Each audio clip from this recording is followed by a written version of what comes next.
Well, moving forward, in a move that underscores the shifting dynamics of global manufacturing and diplomacy, Apple has announced a major relocation of its production lines for devices sold in the United States. Long anchored in China, the assembly of most US bound iPhones will now occur in India, while Vietnam is poised to handle iPads, Macs, Apple Watches, and AirPods. Now, this transition marks more than a logistical pivot. It symbolizes a calculated response to political pressure, economic uncertainty, and the growing fragility of once stable alliances.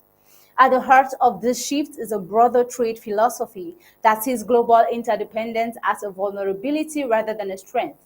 Recent years have seen a rising calls for self-sufficiency as former trade allies grow wary of each other's ambitions. Under this vision, production, especially of strategic tech, is best kept either domestic or within the embrace of friendly nations. Apple's estimates that tariffs could inflate its cost by nearly $900 million dollars in just one quarter was enough to accelerate the diversification of its supply chain. While some see this as a bold reclaiming of economic control, others warn of the massive investment and disruptions required.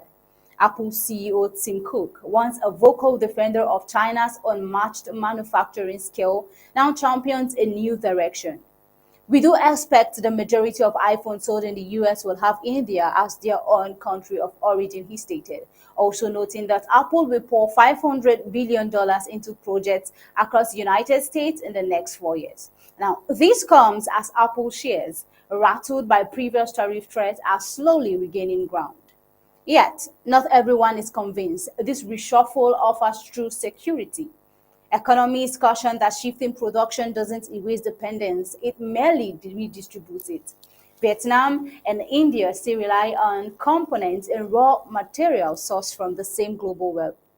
And while Apple's move may help bypass certain tariffs, it doesn't shield the company from the broader tremors of a world realigning along new ideological lines.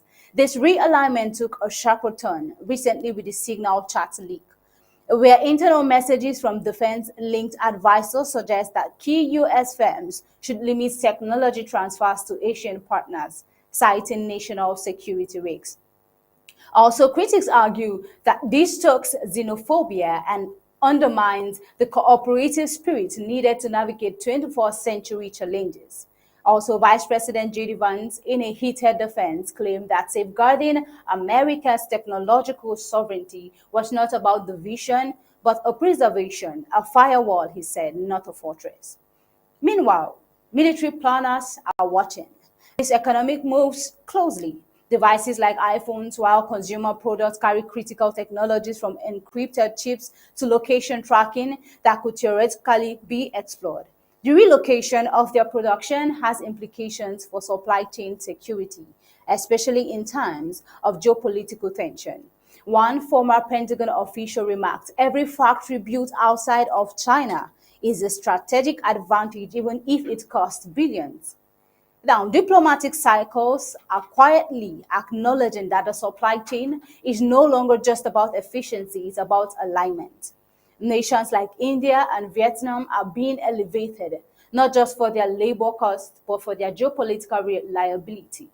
Conversely, China, once the irreplaceable engine of global electronics, is gradually being repositioned as a competitor rather than a collaborator, at least in key Western strategies. Yet, for all the turbulence, Apple and Amazon, both bellwethers of global consumer demand, reported strong growth.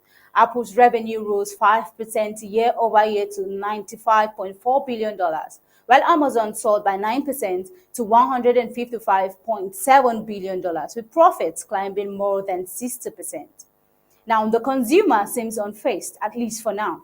Analysts suggest that early signs of stockpiling hint at a public subtly responding to the undercurrent of disruption.